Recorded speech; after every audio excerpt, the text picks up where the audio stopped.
អ្នកទាំងអស់គ្នាបំបត់ឌីឡូក្រកឌីឡូគាត់កំពុងតែកេងលក់នឹងធំសហូតគាត់ក៏បានមកលួចមើលហើយធំសហូតបើយកក្រាក់មែនតែនគាត់ចូលទៅដល់វាយអីក្រកឌីឡូឡើងស្លាប់តមកគាត់បានយកអាណាទៅកាត់ក្បាលក្រកឌីឡូហើយជាកង់ដឹកគេទៅផ្ទះគាត់កាត់ក្បាលក្រកឌីឡូនឹងដើម្បីយកទៅធ្វើម្ហូបសោះហើយផ្លះយកសាច់ប្រកាត់ភ្លើងហើយគាត់ក៏បានយកសាច់នឹងទៅដាក់អាំងហើយគាត់ដើរយកសាច់នឹងមកញ៉ាំ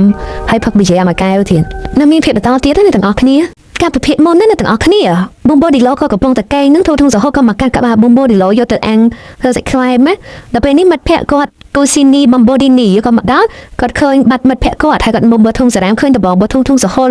ហើយគាត់គិតឃើញអីមិនដឹងទេគាត់ក៏លើកទូរស័ព្ទមកតែមិត្តភក្តិរបស់គាត់មួយទៀតឈ្មោះព្រឹបបាត់ពីមណា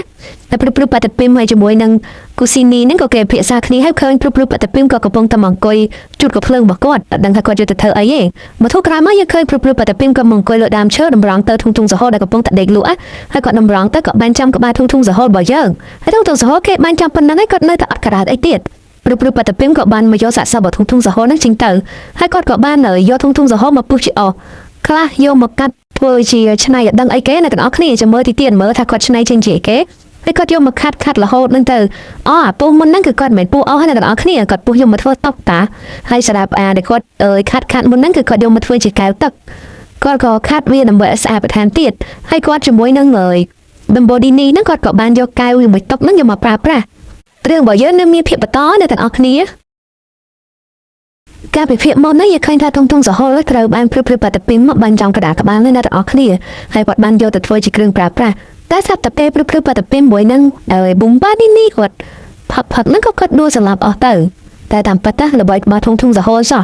ធំសហូតគាត់បានយកដុំឈើមួយយកមកឆ្នៃធ្វើជារូបរបស់គាត់ធ្វើដូចរូបគាត់បែបបិទចឹងឯងគាត់ធ្វើមានដៃមានជើងហើយគាត់បានយករូបឈើហ្នឹងគេទៅត្រាំនៅក្នុងថ្នាំពុលអ្នកទាំងអស់គ្នាដាក់ថ្នាំពុលឡើងច្រើនចាក់ឡើងពេញហ្នឹងហើយត្រាំរូបឈើហ្នឹងបន្ទាប់មកគាត់យករូបឈើហ្នឹងក៏ដាក់អង្គុយលើរ៉ាំទុយតែព្រឹបបាត់ពីមិនឃើញហើយគាត់បានដាក់កាមេរ៉ាសម្រាប់មើលរូបហ្នឹងទៀតគាត់បានឃើញព្រឹបបាត់ពីយកដុំឈើហ្នឹងទៅតាហើយគាត់អង្គុយមើលហើយគឺថាព្រឹបបាត់ពីចូលបៃកលរបស់គាត់ចឹងគាត់សប្បាយចិត្តខ្លាំងមែនទែនហើយដល់ពេលនេះគាត់ក៏បានបើកឡានទៅកន្លែងហើយតែហា2នាក់ហ្នឹងទៅដល់វាឃើញ2នាក់ហ្នឹងស្លាប់អស់បាត់ហើយហើយធំសហូតសោយឡើងទួចិត្តអាក្រក់ហ្មងហើយគាត់ក៏បានយកពុំបាឌីនីហ្នឹងដាក់នៅក្នុងឡានហើយគាត់ដឹកយកទៅផ្ទះរបស់គាត់វិញ